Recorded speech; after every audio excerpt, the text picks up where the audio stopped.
Hey, good to be back. Can you all hear me? We on? Okay, good. All right. So over in Thailand, we don't listen to a lot of country music. When I came up with this, anybody listen to country music? And you see this and you're kind of like, man, I think I've heard this in some lyrics. I won't sing out that song. I don't really know the song. I know it's Blake Shelton. All right, I know that much. And what I figured out, we heard it once or twice through.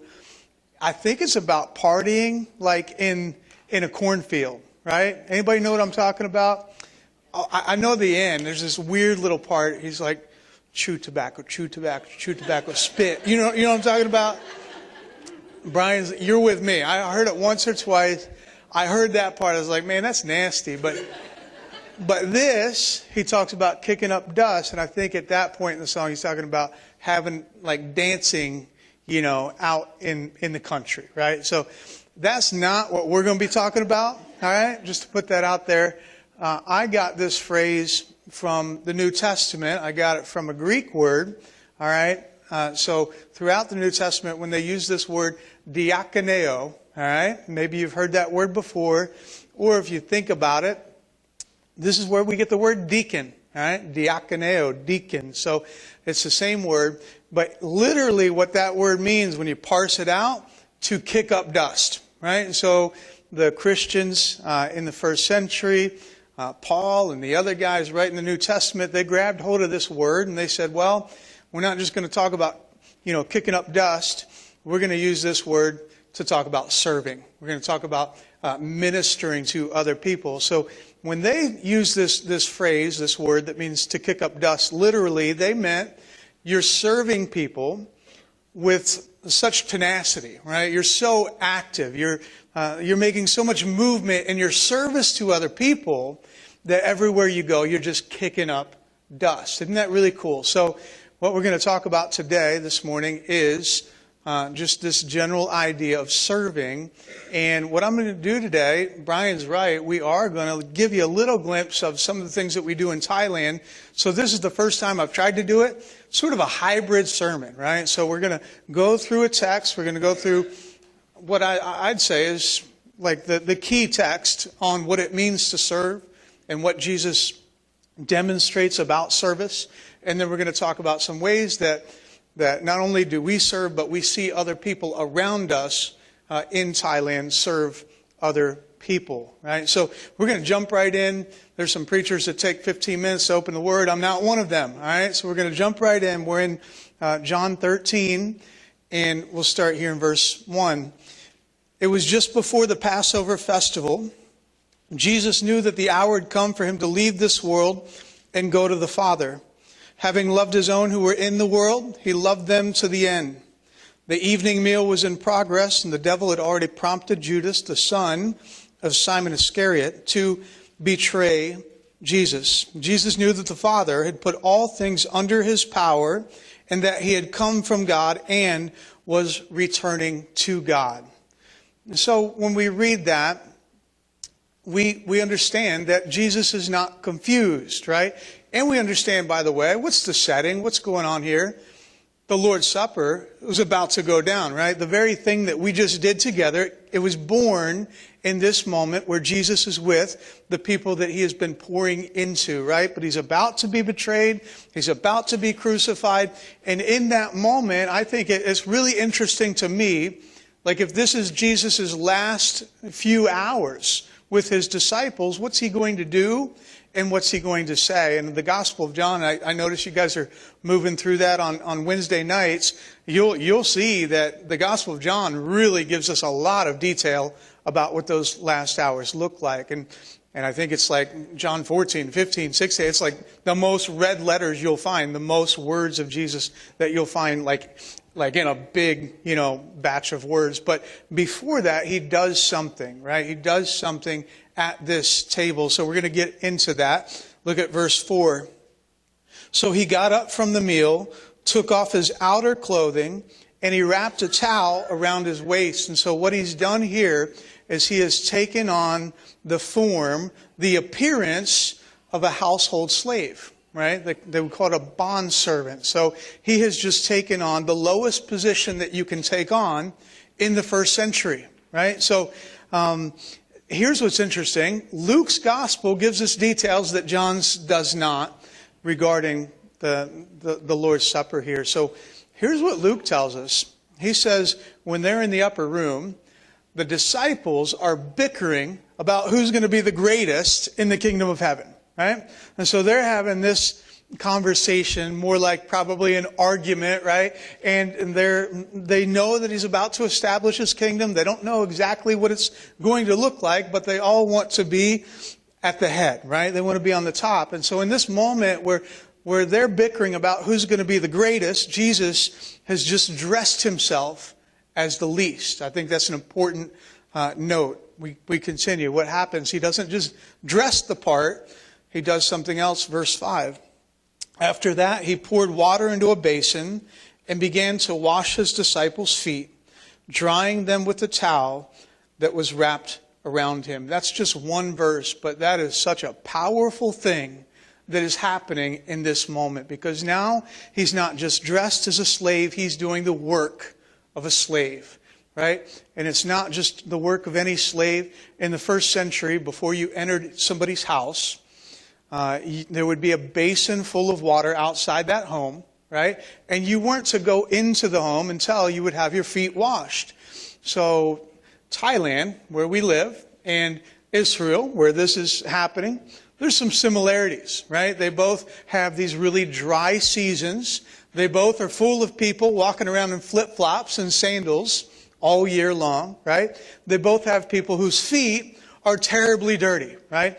Ours are not quite as dirty as theirs because we don't have animals that we're sharing the road with.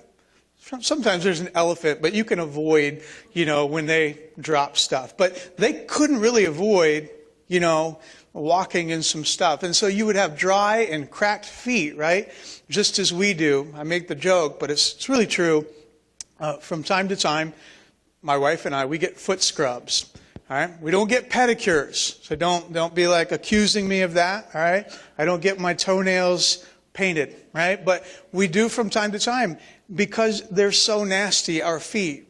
It's not so much the dirt, but it is the dust. And we have dry and cracking feet. The bottom of our feet are just like, we have to actually do this. And people throughout Thailand, they have to actually do this. And so from time to time, that's why. But same thing, first century, you have to do this. Like, you cannot go into somebody's house without having this done. But guess who does it? If you walked into a Jewish household, the Jewish person had a special servant in his home that would wash your feet.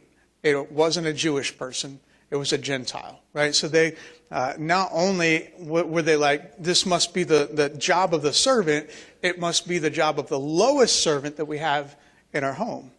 And here's Jesus doing that very act. And whenever we're getting that foot scrub, by the way, Bobby Jo, she looks over at the pile of dead skin that I have in front of me.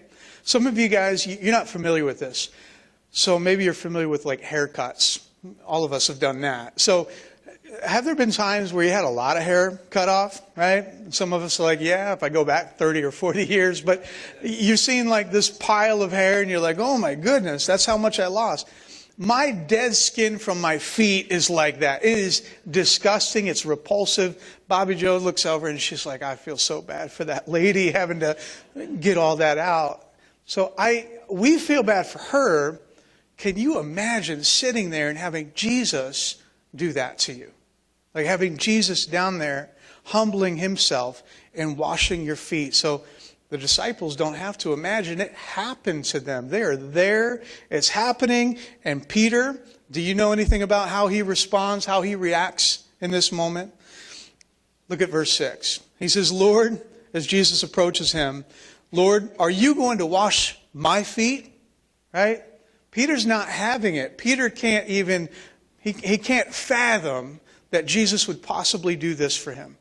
Right? This is a moment in Peter's life where he says, or he thinks, and he says, this isn't right, and this shouldn't be happening.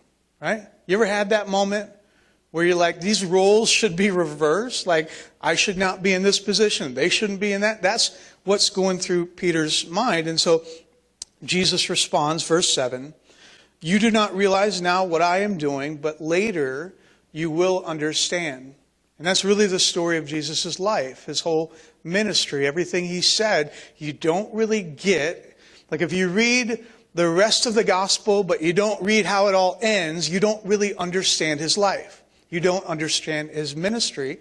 You need the cross and you need the empty tomb, right? If you don't have resurrection, if you don't have death and resurrection, you don't get what Jesus is doing. That's why the world around us doesn't get what Jesus is doing, right? They don't understand what his whole life was about. So Peter, at this point, he's like, this just isn't going to happen. Like, you can't do this. I'm not going to have you do this. And by the way, if you're telling Jesus what he can and cannot do, you're probably not getting it, right? Probably not a great activity. So at that, Jesus says, verse 8, unless I wash you, you have no part with me. And by the way, that's a universal truth. That's not just true for one man in one upper room in the first century. That's true for all people at all times, everywhere, right? The only way that we're going to be cleansed, we're not going to do it ourselves. We're not going to rub off that sin, right? The only way we're going to have cleansing is in the blood of Christ. He has to wash all people that they might be saved. So at that, Peter says, all right, I'll take my hands, take my head, right? Maybe we'll get the rain shower out at this point, right? Like, let's get a bigger bucket. Maybe you can just wash all of me. And Jesus is like, hey, I'm trying to teach you something, Peter. Just, you've had a shower. You don't need that. We're not doing that, right? And so we read Jesus' explanation as to what he's just done, verses 12 to 17. When he had finished washing their feet, he put on his clothes and returned to his place. Do you understand what I have done for you? He asked them. You call me teacher and Lord, and rightly so, for that is what I am. Now that I, your Lord and teacher, have washed your feet, you also should wash one another's feet. I have set for you an example that you should do as I have done for you. Very truly I tell you, no servant is greater than his master, nor is a messenger greater than the one who sent him.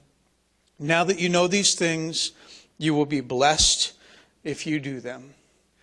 In other words, Jesus is saying, I've just given you an object lesson. I've just demonstrated to you what it means to serve and how you serve and what kind of people you should serve, right? And we could do a really deep dive through this. I'm going to let Brian do that in a few weeks when he gets to this chapter on Wednesday night. What I shoot for and what I want to do with you again is simplicity, right? And I want to give you a glimpse of some of the stuff and some of the people that we work with and the ways that they're fulfilling what Jesus is talking about, right? The ways that they're putting his words and his demonstration into action. So we're just going to make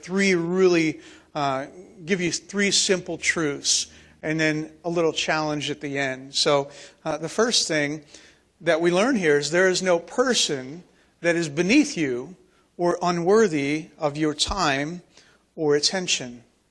There's no person that's beneath you. So Jesus is Lord of all, but here he has become the least of all, right? And Jesus didn't move throughout his life and evaluate everybody on a case-by-case basis and determine whether or not, based on what he sees in front of him, whether he's going to serve each and every person or not, right? He looked the whole world over and he saw everybody that was really and truly beneath him, but he got beneath them. He served people. He didn't ask, what is your status? What is your skin color? What is your, do you have a criminal record? What is your voting record? Right? Do you frequent bars or brothels? Like, what is your history? What kind of skeletons do you have? He didn't ask any of these questions before serving people, right? He just looked at them and said, no matter who you are, no matter what you've done, I'm here to serve you. He's infinitely above everyone and selflessly puts himself below everyone. And we see it right in that moment because one of these men was going to deny him, not once, not twice, we know, 3 times. The other man, another man, is going to betray him, right? It's going to lead to his death. And did he get to them and say, yeah, I'm not washing your feet? No, he washed their feet too. He didn't say to anyone, you are beneath me. He said to everyone, I'm going to humble myself. I'm going to take the form of a slave, right? I'm going to become obedient even to the point of death on a cross. You're not beneath me. I love you. You matter to me. And I'm ultimately going to die for you. That's what he said. So it teaches us if there's nobody beneath him, there can't possibly be anybody who is beneath us. And so with that said, I want to introduce you to one person. If you were here for the presentation last year, you might remember her, but her name is Pookie. And Pookie is a waitress at a restaurant about 5 minutes down the street from our home. And I shared this story last year, but some of you weren't there. So, and you forgot anyway, the rest of you. Pookie, basically, she's just this waitress at what we think is just a normal run-of-the-mill sort of Thai restaurant. But what we learned is it's not really run-of-the-mill, even though the prices are really low. Most of her customers are either from the middle class or the upper class. Most of them are going to be upper class. We call these people high-so. It means high society, right? So they're dressed a whole lot better than we are when they eat there and things like that. So ultimately what we came to find out, we just treated Pookie like any other person who's made in the image of God, right? We got to know her. We know her name. We know a bit about her family and her history. We have her, as you can see, sit down at the table with us from time to time when she doesn't have other customers. Like, we really care about her and we want to get to know her. And we've been doing that now for 2 years. But what we learned was that other customers apparently don't do this, right? Most other customers don't even know what her name is, and they don't care to know what her name is. We have her birthday marked down on our calendars, and she has ours, and we exchange small gifts when those birthdays and Christmas, when these things come around, and nobody else is doing that with her. Nobody else sees her. Everybody else that comes into that restaurant says about Pookie and all the other staff, "You're beneath me." Right? You're just somebody who, in this hour that we eat at this restaurant, you're here to serve me, and that's it. Right? And we don't do that. That doesn't make us heroes. I think that's just like a normal thing that maybe in our culture we just learn to do. But I want to ask you, are there people in your life that maybe you don't see? Right? Like, they're there in front of you. Right? I'm not saying like you don't see them physically, but I'm saying maybe you don't really care what their name is. Maybe you don't really care to take the relationship any further than it is at the surface, right? Because here's what's happening. Pookie, there's nobody else in her life that has her ear the way that we do now, right? Just because of this simple act of treating her with dignity and with respect and as somebody who's valuable, right? She's not a Christian yet, all right? I'm not going to sit here and say that she is. But the chances, the possibilities of her hearing the gospel and being transformed by it, they are infinitely greater than they were before she met us. And that's not because we're heroes. It's because we simply see her and love her, right? So are there people in your life right now who you're not seeing and you're not loving? They're in front of you, but you're not really giving them dignity and worth. That's a challenge. So that's one thing we learned. And here's a second. Not only is there no person beneath you, there's no task that is beneath you or unworthy of your time or attention. Again, what Jesus has done here, he's done the lowest possible task that you could do in first century Israel. Right? There's nothing lower than the job of washing people's feet. Now, I asked you about that country song at the outset. I'll dig back a little further. Okay, we'll go way beyond Blake Shelton. How many of us know this dude, Meatloaf? How many? Yeah, there we go. So Meatloaf, I don't know a lot about this guy. I guess he passed away, got COVID this past year. I didn't know that until some other people told me. I know he wasn't a supermodel. I know that. but I do know one of his songs, right? And I'm told he's not a one-hit wonder. I'm told he had many good songs, but I don't know them all. The one that I know, he says, I would do anything for love, but I won't do that. You guys heard that song? I ain't going to sing it, all right? But some of you guys, you could sing it right now in your head. So I would do anything for love, but I won't do that. And there's still people on the internet trying to figure out, what is that? Like, what's that one thing you won't do? But as I thought about that song, it just jumped into my mind as I was moving through this. I thought, guys and gals, I want you to imagine your man, all right? And guys, imagine this is you on your second or third date with your woman, all right? You show up at that date and you're like, there's some things I will do for her, but there's some things I won't. I'll do anything for you, baby, but there's some things I won't do. And so you show up with this actual list that you want to put in front of her with some things that you won't do. And so maybe you say, I won't clean. I won't cook, right? I won't compromise, like never, not one time. I will never be considerate. I won't think about your feelings or your needs. Sorry. I won't change, right? And that's just the things that begin with the letter C, right? And then you're like, and I also will not put the toilet seat back down, right? So that's the list that you show up with. Are you guys married today if you brought that list? How many of us, like, that relationship would have thrived? That's what I thought, yeah.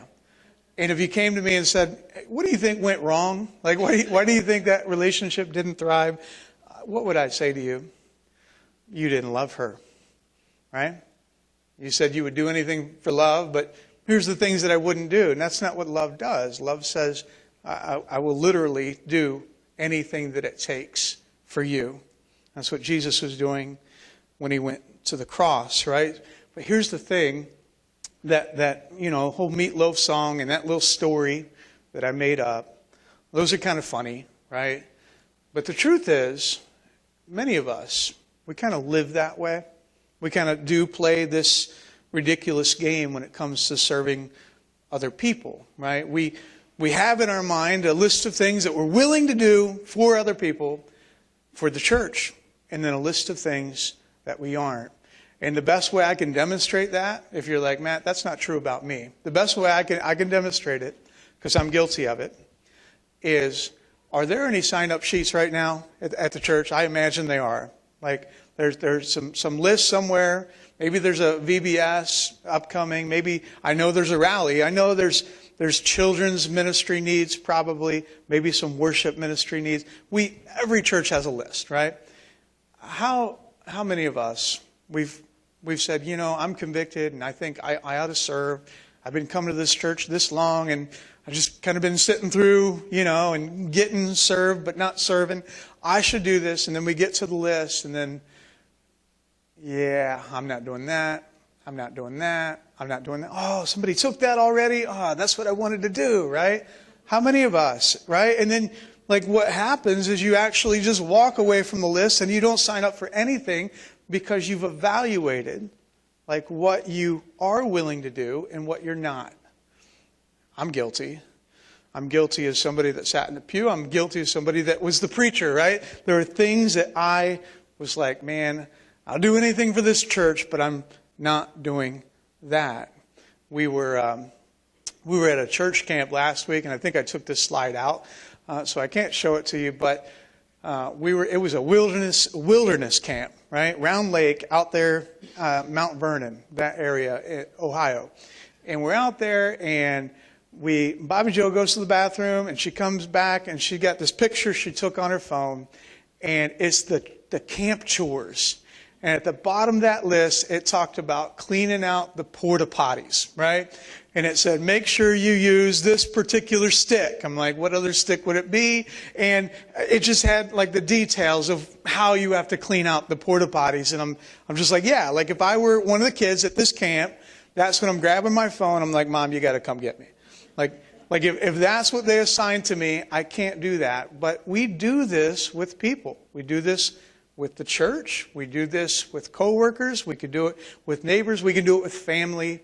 How often do we only serve after we've evaluated whether or not we think it's worthy of our time, right? Often if a task is menial, right, insignificant, if a task is uncomfortable, it's inconvenient, it's too demanding, or it's a little bit demeaning, we're out. We're like, I'm not doing that. But look at Jesus on his hands and his knees, washing feet, and ultimately going to a cross. And so if there's no task that is beneath Jesus, there cannot be a single task that is beneath us. And that leads me to this story from, again, Thailand. So we have about at least 3 million Cambodian migrant workers who are living in Thailand. They're in search of a better life. Cambodia is one of the poorest nations on all of the earth. And so they think they're gonna come in. And often it's not the way that people come in through the United States borders. It's really like, imagine people from Texas going down and getting people and bringing them over, right? That's kind of how it works over there. It's a lot of times it's Thai people that are like, I need some cheap labor. I'm going across the border. I'm going to fill up this bus. I'm going to pay somebody off, and we're going to bring these people in. So that's what we have. We have to the tune of at least 3 million workers like this. They make about $10 US per day for about 10 to 12 hours of hard labor, right? No benefits or nothing like that. And so the kids, they end up living in these migrant camps. They live in these ramshackle huts when they come into Thailand. They don't have, most of them, access to education, to good nutrition. They're at risk. They're vulnerable. Often it's somebody within their own family who might abuse them, right? And so that's their state when they come in. And so we have this man and his wife. This is Vino and Vicky. Of course, those are not their given Thai names, right? Those are nicknames they took on. So they have begun to serve this migrant community. It's about 7 or 8 years ago that Vino was put in touch by an American missionary with some Cambodians that were learning English. And Vino here, he was teaching a group of Thai kids. He speaks English. He was teaching Thai kids English at that same time. And so this missionary asked him, would you be willing to teach these Cambodian kids as well? And so that started as Vino teaching them every Saturday. And then one day, the American missionary, he said, I can't continue to bring them out. It's a 45-minute drive for me. Can you pick them up too? And so now Vino, he's suddenly not just teaching these kids he didn't know, he's bringing them to his church, his outdoor kind of facility. And then they said, hey, Vino, can you teach us more days a week? Could you teach us 2 or 3 days a week? And yeah, we need a ride for that too. And so then it becomes, he's picking them up. And ultimately it leads to Vino picking the kids up 7 days a week, right? Including Sundays, where they're worshiping with him, right? It starts to become this thing where he's discipling them. He's teaching them the Word of God. He's baptizing them. All kinds of awesome things are happening through this ministry. These kids' families are beginning to come to the church. They're beginning to be baptized. They're beginning to be transformed, right? So this beautiful thing that Vino did, and it started through the simple act of service called teaching English, right? And another thing he did over those 7 years is he and his wife, because the kids were really at risk, there were certain kids that said, can we just live with you? Can we just live at the church rather than living at the migrant camp? And he said, yeah. And he has his own home, right? But he began to sleep in a mosquito net outside on a wooden floor with the kids that wanted to live at the ministry and feel safe, right? So I have never met somebody that served the way that this man serves, and his wife, day in and day out. And that leads me, and here's what happens when you and I begin to do things like this and just serve people in simplistic ways. Virat is one of the kids that he served. He's now about 22 years old, and I've called him up here an artist and an author. And I'm going to give you a glimpse. So I brought with me his first published book. And we've actually just published this on Amazon. And I'll tell you about, it's called Drawn to Hope. All right.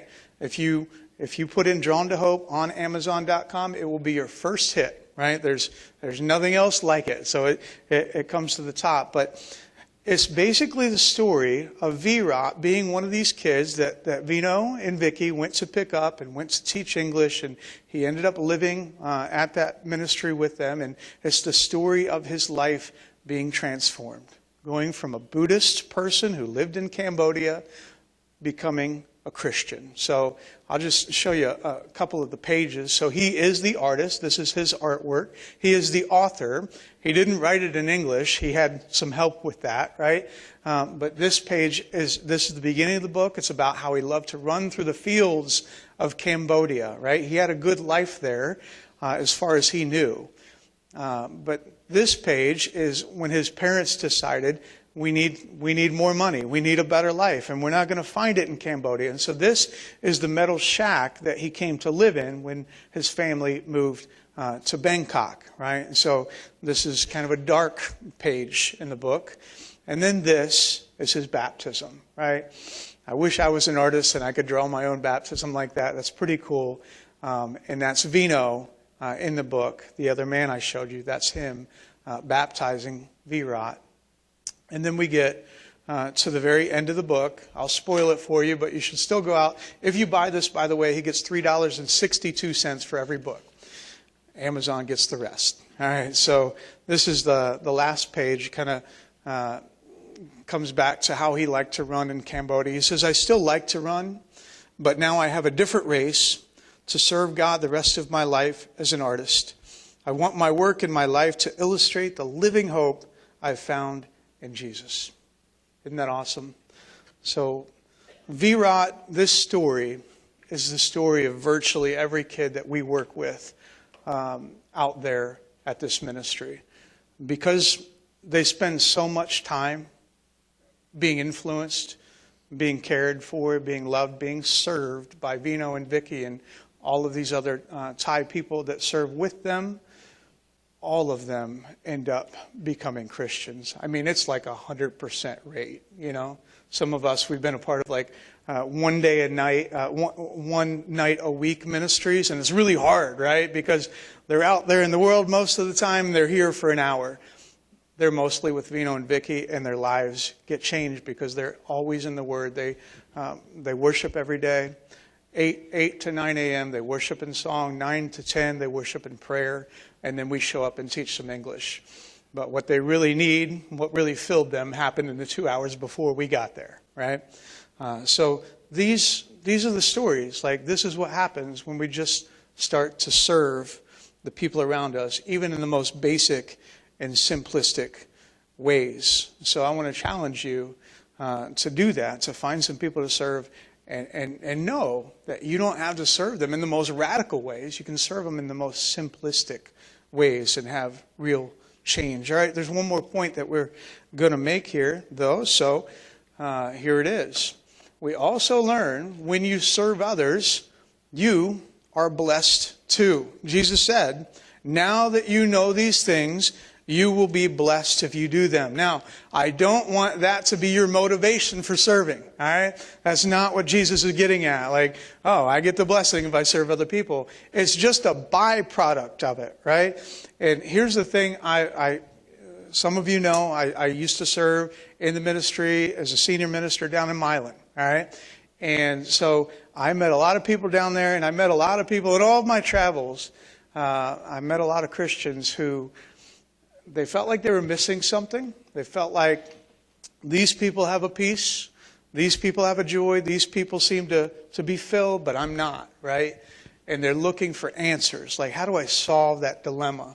Like, I'm coming to church, I'm here, I'm a part of the church, I've given my membership or what have you, right? But I don't have that peace, I don't have that joy, I don't feel filled. I don't feel like I'm close to God, right? Maybe there's some people in the room right now, and that's how you feel. Well, what Jesus shows you, and some of us, when we feel that way, we're like, well, maybe I need a foot scrub. Like maybe I need some people within the church to come before me and begin to serve me. Maybe I don't have enough people at this church who are pouring into me, right? And that's what they think is going to solve the problem. Jesus says you've got it backwards. Like, it's actually the case that you need to hit that sign-up sheet. It's actually the case that you need to find some people that you can pour into, that you can serve, and that's actually what builds you up. And I will testify to it. We live on the other side of the world, and there's a lot of things that stink about that, all right? Our kids, they're spending time with grandma and grandpa now, and then they're going to leave them for 10 months, and they're not going to see them again. We're all going to be a year old. There's a lot of things that stink, all right? But when we get out there and we serve those kids, it's all worth it. We get out there and we're like, man, I'm here to serve you, but you are pumping me up. You are encouraging me. You are spurring me on in Christ. And I'm telling you, the same thing will happen in your life if you find some sign-up sheets and you begin to serve. All right, let me just challenge you here to close with a couple of questions. I've been doing this for a couple of years. Every time I teach, maybe Brian will throw this in a little bit. But this is my thing. I love to do it. I love to just ask some questions at the end. And they're questions that I want you to ask yourself. All right? So here's the first question. This is what you ask yourself. Who do I kick up the most dust for? Who are you serving the most? And my wife, she took my question and she made it better. She looked at that and she said, no, that you need to change that. I got a better way to illustrate it. She said, why don't you transform that to say, if I were to follow your trail of dust, who and where would it lead me? Right? We all have a trail of dust. Like, there's some of us right now, you're exhausted. Right? Some of you, I can see it on your face, but you're exhausted. What is it that's exhausting you? Like, who and why are you exhausted? If I follow your trail, right, of what you're exhausting yourself for, where does it lead me? And if you're like me, probably a lot of those dust trails, they lead right back to you. They lead right back to your family. And that's not bad. We should serve ourselves. We should serve our family. If we're not right, nothing's right. But we should also have trails of dust to other people that we're exhausted because we're serving and serving and serving. That's where the term came from, diakoneo, right? And so here's the follow-up question. We'll close with this one. Who can I start to kick up dust for instead? So if you are like me and you feel pretty convicted, like that's me every time I preach this thing, I'm like, man, my trail of dust mainly comes back to me. Who are some people that we can start to serve instead? And I think you can answer this in 3 simple ways. How can I start serving my church today? How can I start serving my neighbors today? How can I start serving my community at large today? Like, who? Is there one person out there? Is there a community of people? Who can I begin to serve so I don't serve only myself and my own interest? And there's some of us here this morning, and maybe you're like, man, I ain't going to start serving the church, right? Like, I'm here for the first time, right? So if that's you, we don't expect you. Brian doesn't expect you to, all right? But I will say this. If you are here, one time I wasn't a missionary, all right? One time I didn't know Jesus at all, right? And one time I was like you, and I was here in a place like this, and I didn't know, like, what am I supposed to do if I'm interested? What am I supposed to do if I know that my life isn't right, that I don't have it all together, that I do need salvation and I can't achieve it on my own? So if you're here today and that's you, we're going to play a song and we're going to invite you to come up.